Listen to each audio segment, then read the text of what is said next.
Welcome to the Flymen Fishing Show, where we talk fly fishing, fly tying, and everything in between. I'm your host, Scotty Davis. Yeah, there we go. Now we're ready. Cooking with gas. Yeah. How's it going, man? Good, man. How you been? Running around like an idiot. Yeah, that's what we do. I know what I do. Yeah. I'm getting good at it. It looks like you're back in Costa Rica. Yeah, I'm actually Sunday I'll be going back stateside and then running around Texas for a little bit and then back to Florida. And then I'll be spending quite a bit of time aside from I'll be doing tarpon season down here next year, but I'll be spending most of the time probably in Central Florida next year, actually. Nice. Where in Florida? Pretty much Central West Coast, like a little bit north of Tampa. Nice. That's kind of where most of my family's at. So, and man, honestly, just with everything, like the wife and kids have been down here and I've been running around like crazy and they just need like a little more support, because I'm gone. So it's like my wife was like, I gotta change shit up. So I'm like, all right, we'll move you back to Florida and I'll just run around like I normally do, but at least she'll have some support there, Oh, you're going to move them back full time? Them, yeah. And then I'll have to come back and forth for tarpon season and some beach stuff, but You'll have to. So it's a horrible life. It's going to suck so bad. What are you doing in Texas? Did a bunch of media stuff and then shooting some, meeting up with a good friend of mine who lives in Corpus. So just, it's mainly like a giant photo shoot for, Loon and some other people, sunglasses and clothing and dumb stuff. Nice. Just making magic, camera magic. You all fishing for redfish? Yeah. Actually, I gotta fly Sunday. I fly into Tampa, and then I meet up with one of my friends and we're driving his skiff all the way over there. Really? So yeah, he was like, I want to come, I want to put the boat out there. And I'm like, well, you can't fly the boat there, bro. Like, we're gonna have to drive it all the way. And I was originally just flying to Texas, but then he was like, he's like, dude, why don't you just fly here and then ride with me so I don't have to drive by myself? Yeah. Sure. That's how you turn a 3-hour flight into a 2-day car ride, I guess. It's so stressful towing a boat that long too, It really is, man. It helps to have another person there. You don't want to do that by yourself. Yeah, changing hubs and whatnot.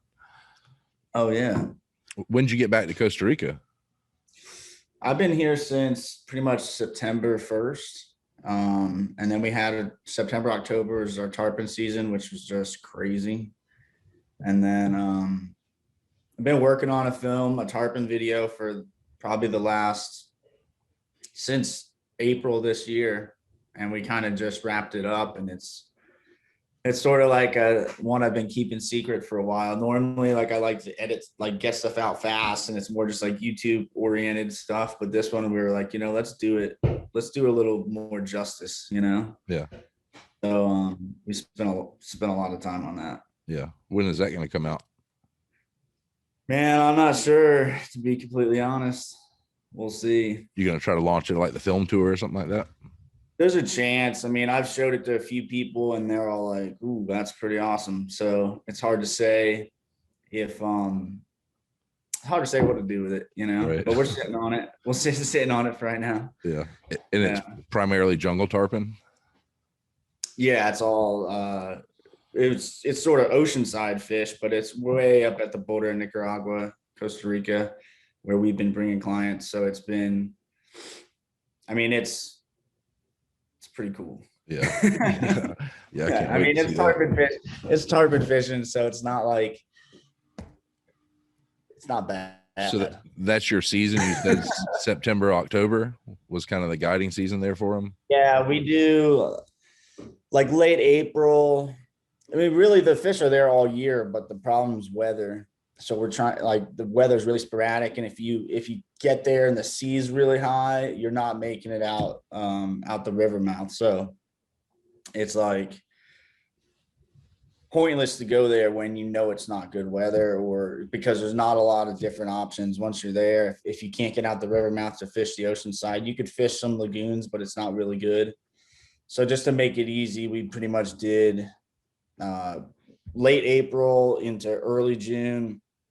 So about a 6-week season there. And then we could do about 10 weeks, pretty much like end of August all the way through October into early September. And pretty much just those 2 windows where you're pretty much guaranteed good weather. And since the fish are there all the time, it just keeps it safe. That river mouth can be crazy. Like if it's thumping, then it becomes pretty dangerous. Actually, you just get boats stuck and flip, and you don't want any of that.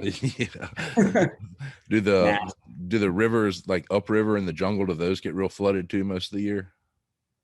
Yeah, like right now, all that jungle stuff fishes really well pretty much through December, into early January and stuff. It's kind of like everything is always shifting here, like with weather in different parts of the country. So like you're kind of chasing the good weather, but you still need the appropriate water conditions. So it's all like, it's pretty fine tuned and specific. The fish could be there all the time, but when it comes to them being like actually targetable in something you would want to bring a client to, you're working with windows very much based around weather. So but right now the jungle stuff's hitting it really good. My good friend Tom guides like just in the jungle and the no ocean stuff and stuff like that, or primarily jungle stuff. And he's just slammed right now all the way through next month. So oh yeah, that's awesome. So they've lifted a lot of the regulations for foreigners coming into Costa Rica. Yeah, thank God. That'll shut you down. I know they are switching stuff this winter time, and we'll see what actually happens as far as the regulations go. You never know until the day comes. Yeah. And so you can't really go by announcements, but it's right now, man, it's opened up and we're allowed to move around. We had some driving restrictions locally and some stuff like that, but they just lifted all that stuff too. So we're pretty much roaming free right now, so that's super cool. Do you guide for trout there in Costa Rica too? Or do you? Yeah, that's something we're pumped about, because we've found some new rivers. We were mainly taking clients to this one place because it was kind of easy access and stuff like that. But the fish, it is sort of a more publicly known area. So a lot of the larger fish don't stay there long and people will kill them. But we ended up finding a different river that's now just us. There's no public access to it. It's on some private property, and we've kind of worked the relationship enough to where, he's stoked about us bringing clients in there. So we've been doing that now this season, and it's really, really nice. It's really awesome. Yeah, there was a picture on your Instagram page. It was some tents on top of a mountain, all the fog coming through. God, that looked heavenly. Yeah, that's a really cool place, man. People don't think of how high these mountains get here, but you're talking, 12,000 feet, 11,000, tons of 11 plus. And so once you get up above those tree lines and you start running those ridges, it's super, super cool. I mean, are you finding trout up that high? Not that high, like around 7,000 to 9,000 feet. You're going to have the rivers sort of just are able to hold them better. As far as the structure of the rivers, because that high, it's just too steep. So it's a lot. And when it rains here, man, that's blown out, but once it starts to level off a little bit in that 7,500 feet, that's money. And then they could be as low as, we have the place we're fishing now. I don't think it's more than 4,000 feet. So it's a lower elevation, but I think there's more food down there, and the fish are definitely bigger and healthy. So it's like, I think that's part of it. It's always about finding that microclimate that's going to hold the fish in the best possible way. Yeah. And since the diversity is just insane here, you could have a ridge line and it'd be awesome on one side and nothing on the other side. And you don't know unless you jump in there and run around and see. So we spend a lot of those days where you're just running around and you come back home and you're like, let's never go back there. Like, you know, it's not all winners. Yeah, there's a reason. Yeah. That's cool. It's funny. Do you take the clients camping out there too, or y'all kind of come back? Yeah, we try and focus primarily on fishing and stuff like that, but we do beach camping trips, and we also do the high mountain multi-day backpacking trips, which are a lot of fun. We had the latest one we did that was more like it was a big run around, but we had eight 18-year-old kids who we're all outdoorsmen, like fishermen and stuff, and we ran the heck out of those boys like up in the mountains, and just like, I was worried about it because I'm in like good athletic shape for that type of stuff, but like, I'm like, man, me and my friend Micah were like, man, we're gonna have these 18-year-old athletes who are probably gonna like mountain goat us and just beat us up in these hills, you know. We had like a 4-day trip, and I was happy that I was like, we were kind of like pushing them along. I'm like, yeah, see, that elevation's no game. And then once we got up there after day one, I was like shot out, and I'm like, yeah, I'm just gonna sit around and let you guys run around these hills for a little while. Yeah. That was when that photo was taken that you're talking about. It was on that trip. Yeah, that was so cool. Yeah. And then man, I spent a few months in Montana too earlier this year, which was amazing. You were guiding out there too, right? Yeah, I did. I guided on the Gallatin, and I'm probably gonna do that, I'd say 2022 as well. Again, spend at least, I did July and August. I might do a little bit of June this year, depending on what I have booked in Costa Rica. But June and July are typically slow down here, so it makes perfect sense to go over there and guide. And it's a lot of fun. And the weather's probably perfect. Yeah, by the time I show up, like, and when I left like end of August, and it was like just starting to get to where like pretty cold weather was coming in the morning, you know. So I was like, see you later, back to the tropics, you know. Florida boy is gone. Yeah, exactly. Florida boy's getting out of here. I can't handle this. I'm like that too. Cold in the elevation, and I don't. All the other guides and stuff were always laughing at me about that, because I'd show up in the morning with like just jackets on. Yeah. But I was a champ, dude. I wet waded the whole season, even in the cold mornings. So I was like, whatever. I might be from Florida, but I could still suffer like nobody else. Yeah.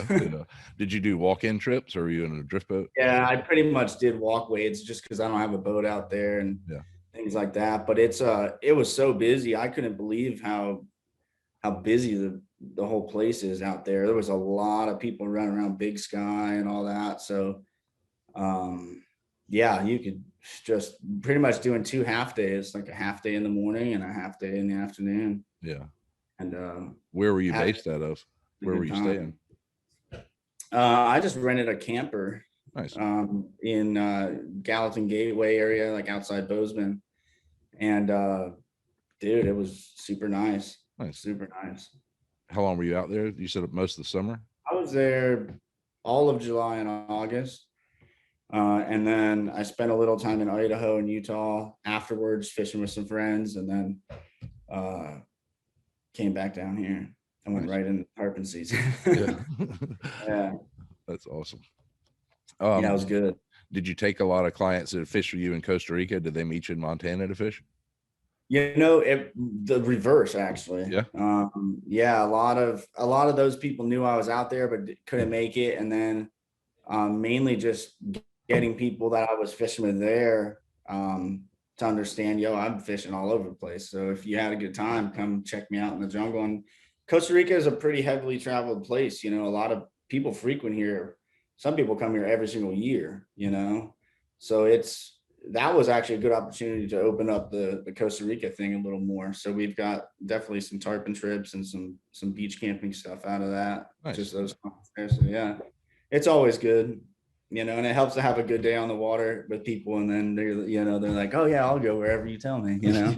Have a bad day, people are like, no, I don't want to go fish with you miserably in Costa Rica too. Right. You're a fun guy, even if the fishing sucks. So that helps. Yeah, you gotta be. I feel like if you're gonna guide fishing, like you could be could be a great angler and a terrible guide. I mean, we all know that type of person, you know. Mm-hmm. And then you could be a good guide and a terrible fisherman, you know, at the same time. Like, it's guiding is a whole nother animal versus actually fishing yourself, you know. Yeah. And I enjoy both aspects of it, certainly. Like, trust me, I like being behind the rod, but Right. you know, I also like showing people cool things that we, especially down here in Costa Rica, like some of the stuff we found. It's really cool just to show it to people, you know, and be able to share those things. That's a super special thing for sure. Yeah. And how long have you been in Costa Rica? It's been quite a while, hasn't it? Oh, dude, it's September was 6 years. So I mean, it's a pretty good run, you know. Oh yeah. And then yeah, spending 10 months out of the year down here pretty much for the last 6 years. And then yeah. And I think last time we spoke, you said your son has dual citizenship. Yeah, my kid, both of my sons were born down here. I had one's 1.5 years old, so like pretty much right when COVID started here, he was born, and that was a fun run. And then fun run to the hospital while it was like COVID lockdown. And then the other one, yeah, he was born down here as well. So they're citizens of the US and of Costa Rica. And then we're just, me and my wife are just residents, permanent residents. So we can go back and forth and, you know, whatever. Nice. So they can too, obviously. Oh yeah, they got free range for sure. Did they go out west with you? Yeah, they did. Then they'll come next year as well, I think, as long as school permits. Like, luckily my son was in school down here, and they just pretty much gave us the curriculum, and we're like, oh, go up there and as long as you come back with your school books done, then you're good. So hopefully something like that can take place this coming year, or maybe they'll have to come back a little sooner than I do or something. We don't know. Got a whole new respect for teachers after stuff like that. Oh man. Well, the thing was too, like, they were still doing a lot of like online classes and stuff here when we went to Montana. So they were kind of like, you know, you're already doing it at home. Just go up there and have a good time, and make sure he knows his stuff when he comes back, right. You know?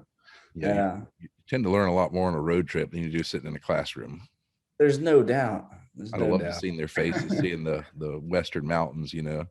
My son didn't know what to do with himself. He's like, here, like, there's a lot of animals in Costa Rica. It's a super biodiverse place, but man, the mountains and that big landscape, that big country where you could just see animals off the side of the road. Oh, he was losing his mind. He didn't know what to do with himself. I'm like, yeah, that's kind of how it is in Costa Rica too, but there's a jungle right off the road, so you can't see any of the animals. Yeah, and that shit'll kill you. Yeah, they'll kill you. So he was stoked. I actually had a good buddy of mine, Jose, come meet me up there in Montana, and he's a really good fly fisherman, really good fly tie trout angler. Like, he's obsessed with it, and he's a Costa Rican guy, and he was like, oh dude, I have to come out there and see you. So he comes out, and one thing we wanted to do was catch a trout on a mouse. That's what he wanted to do. And so he tied up all these mouse flies, and I'm like, dude, I mean, we can do it, like, sure, you know, but it's nighttime. And I had been fishing up there for a few months, so I kind of knew like where we needed to go, but I was like, bro, this place has a lot of bears. Like, you know, just to tell you, like, running around out there at night, it's not like it can be dangerous or whatever. So, and he's, oh, I don't care, whatever. So I get my other friend Garrett, who was a guy who was guiding there too, and we're like, yeah, we're gonna go mouse at night. And it was getting good. Like, night times were cold. Like, you could streamer fish the night and do well. So we were like, sure, we're gonna get one on a mouse. And we go out there, and we show up. We park the car by the river. Sure enough, I don't have my headlamp. Forgot my headlamp. Jose didn't have one. My friend Garrett, his girlfriend had his or something. So all he had was like a light that would be like on the end of a pen or something that like not even, you couldn't see nothing with it.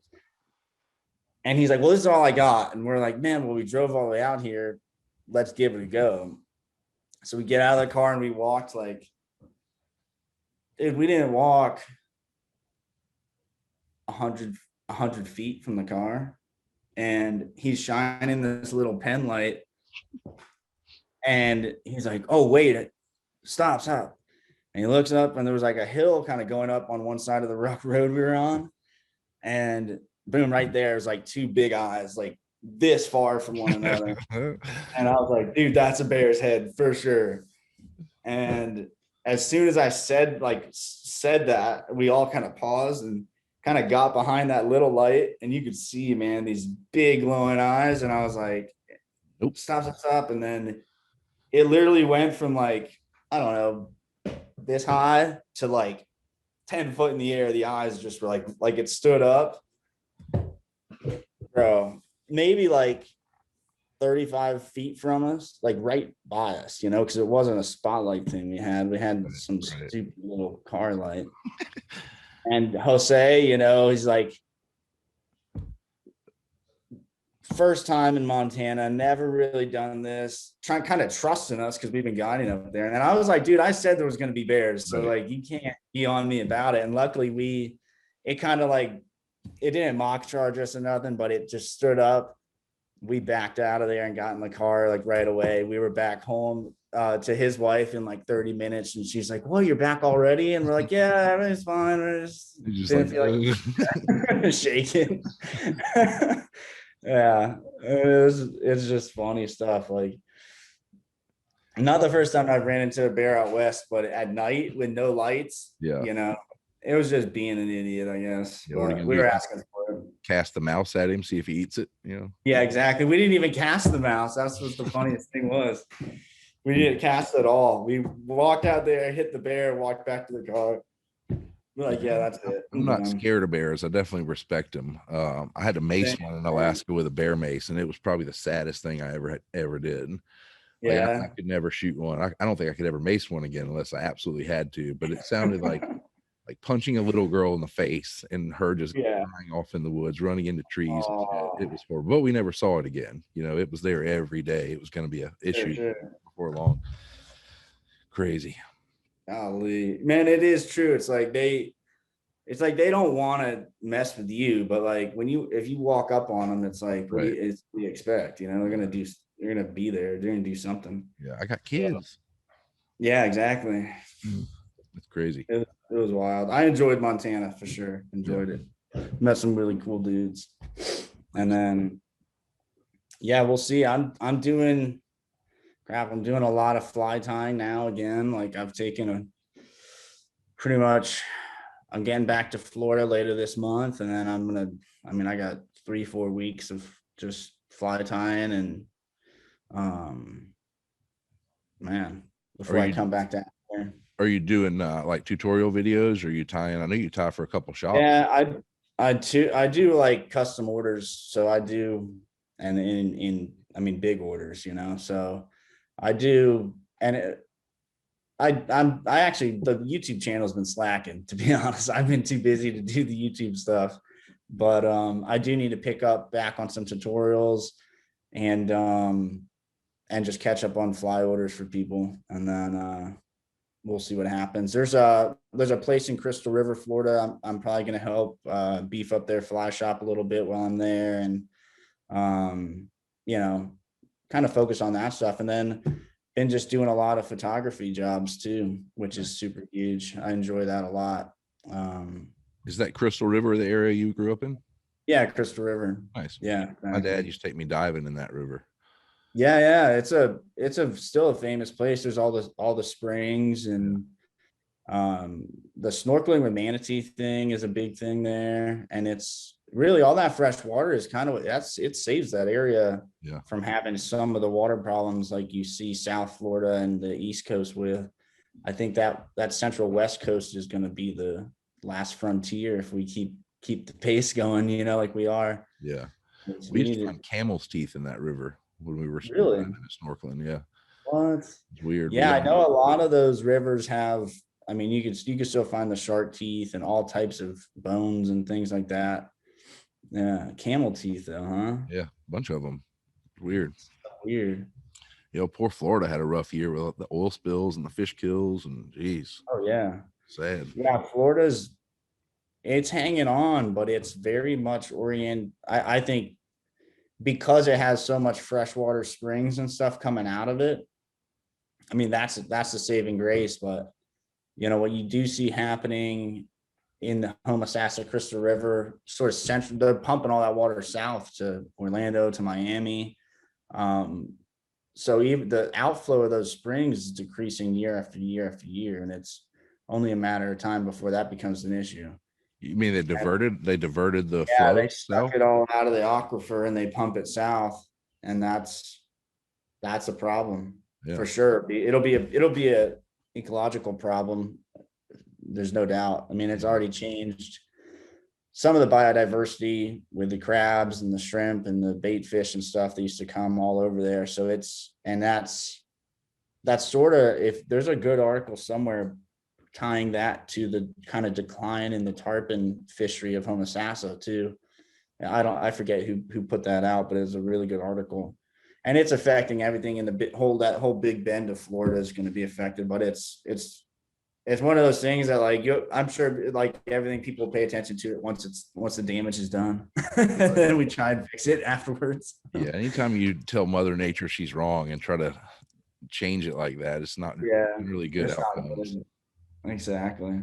What was the purpose to sending it south, or was it? I think just to all the residential stuff. I mean, the population of South Florida is ridiculous. You know, but Orlando southward, there's a lot of people, a lot of people need to flush their toilets, you know, and wash their cars. I guess it's kind of sad though. Flushing toilets and washing Mercedes Benz all day takes a lot of water. Watering your grass. Yeah, water the grass. Keep that grass green. Yeah. Oh man, where did we screw up? It's hard. Florida's got its challenges for sure, as does everywhere, I guess, right now when you look around.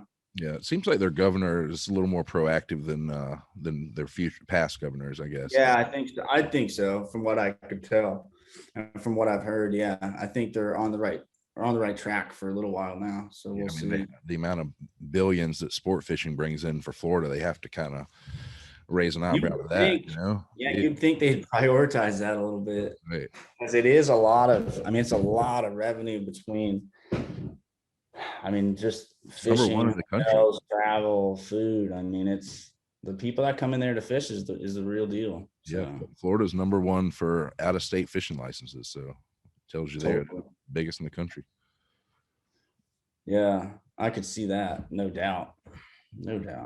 What you got planned today? Today, hanging out with you for a minute. And then man, packing a few things up since I'm leaving on Sunday to get back over to Florida and Texas and all that, and kind of just going through some gear, really. Everything's a mess usually. Yeah. So have you trying to find it. Have you fished Corpus Christi before? Yeah, my good friend Aaron lives over there. He manages it's like the oldest donut shop in Corpus. Nice. On Gate Donuts, and he's a good fly angler. So I've been over there, fished with him a little bit. I fished a little bit in Rockport, Texas, kind of maybe 5 years ago, with this girl Casey Bones. Yeah, I don't really know what she's up to, but yeah, I fished with her back in the day, and she was really good. From what I saw, really good guide, really good angler too. Yeah, she is. I was kind of impressed with that, and really knew her stuff. And but that's it. So I'm looking forward. We're gonna have some time over there. I'm meeting up with this girl, Michaela Elliott. She's a photographer, really good Texas-based photographer. Stoked to see what kind of shots she gets. And just cool to be around someone else with a camera. Usually I'm running around solo. None of my buddies down here really do that. So I'm like, it's going to be nice to be around someone else that's thinking about photography while we're out there. So it should be a good trip. I'm really looking forward to it. And then pulling my buddy Skiff out there. And yeah, I think we have to be back in Tampa for a fly tying night on the 17th. Or else I was telling him, I'm like, dude, you know, we're driving right by Louisiana. Like, we might as well hit Louisiana on the way back. Yeah. But he's like, oh, we can't miss it. We already told him we'd be there at the fly time thing. So I was like, man, just do it over Skype. Yeah, exactly. Yeah, we'll claim some COVID related technical problems. Yeah, you don't want us there. Yeah, you don't want us there. We could do it over Zoom or whatever it is, Right. Skype. Yeah. I haven't fished. I've only done Louisiana once, so it's always like in my mind. And then I'm like, man, we're going right by it, literally driving by through it. Yeah. Like, but not this time. I don't know if they're I don't want to say they're easier to catch than East Coast redfish, but they're easier to catch than East They Coast are. redfish. They just are. Like a Texas redfish and a Louisiana redfish, though they behave so different than 100%. what you see. Like Tampa to Destin area of Florida is difficult.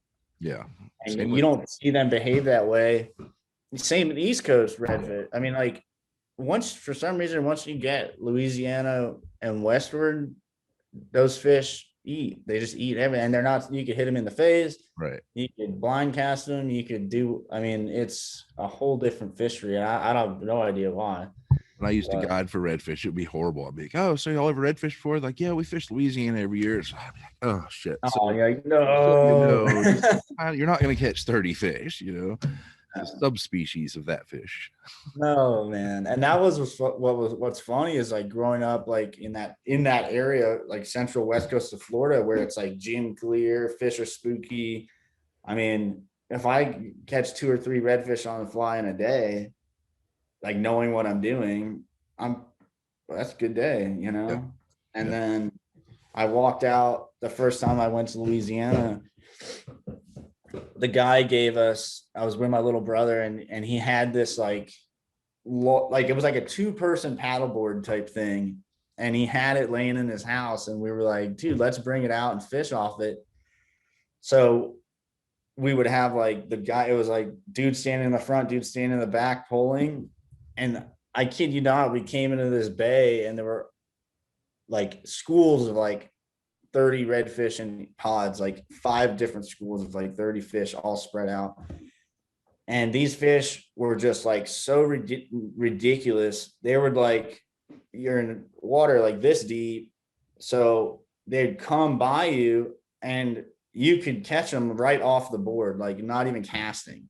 Yeah. And they'd be like running into the side of this paddleboard thing. And me and my brother were like, this is just, you couldn't, it was like, what is happening in their brains that they allow you to do that? And then you go back home, Crystal River, and you're casting, if you're not casting 60 foot with a 12-foot leader, you're not redfishing, and it's like so different. Very interesting. Yeah. The size fish too over there is kind of incredible. Yeah. We had similar day. We had them bumping into the boat, and I had one spit a fly, and the guide was like, just keep stripping it. And same fish came back and ate it again. I'm like, what the hell is going on here? And I think I caught mid-20s. My buddy caught in the mid-30s on like a 4-hour charter, so like 60, 70 fish. And at the end of the day, that the guide was apologizing to us. He's like, man, I'm sorry, y'all come back in October. I'm like, what the hell are you doing down here? I know. It's like, that's what the dude was telling us too, because we had, I don't know, maybe we caught 20 fish that day or something, and we're ecstatic. And he's like, dude, this is I'm sorry. It didn't fish real good. And I'm like, I don't know what you guys think red fishing is, but for me, it was like, it's always been a pretty technical process. And I was happy to get 3 fish in a day or catch a fish in a day sometimes. And here we're just beating them up. It's like endlessly, like pop, like it didn't, fly choice was like, it doesn't even matter what fly you have, just put whatever fly you want on, because biggest and gaudiest thing you have, Yeah, exactly. Something with rhinestones on it. Yeah, exactly. Exactly. I mean, it was really remarkable. I like that too, man.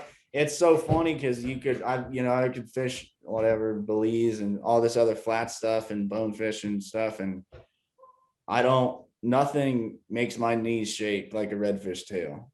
Like probably just because of where I grew up and doing it my whole, but like you put me in front of a permit or a triggerfish or bonefish or whatever else is tailing out there, golden trevally, okay, I'll cast at it just calm and fine. And then I'm in front of like 3 redfish with tails up, and I losing it, forget how to double haul all of a sudden. Like, they tail a little sexier, it's more dude, of it's that a kind of that good, swagger. yeah.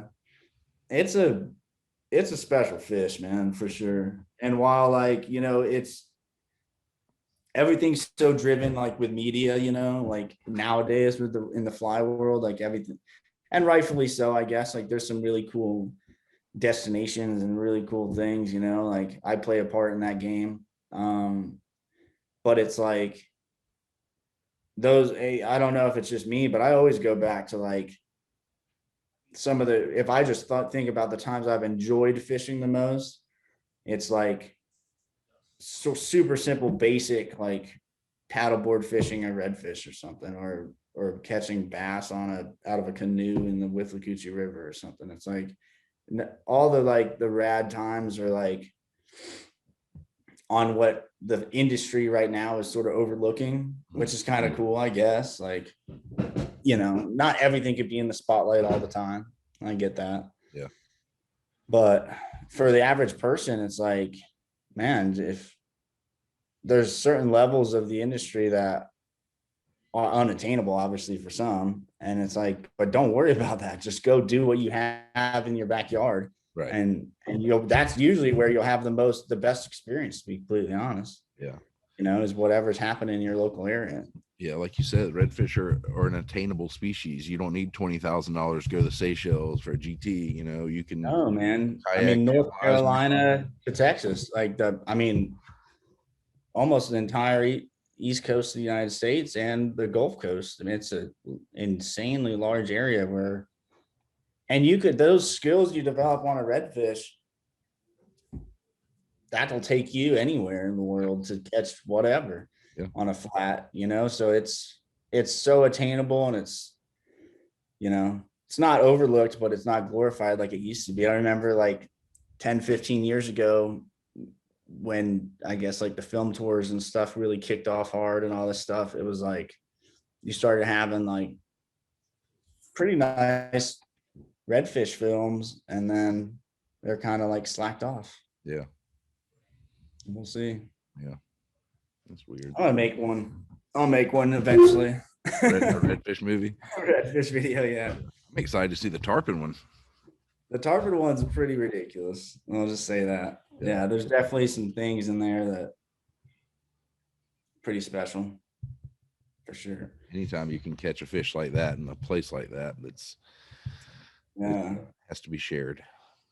Yeah, it's got a unique history, that area too. Like it's in the 70s, 80s. I mean, it was the mecca of tarpon fishing. This was like where there were some lodges out there at the time, Casamar being one of them, Rio Colorado Lodge, that were, I mean, everybody was down here, all the big dudes and all the really heavy development for saltwater gear, lines and reels and rods.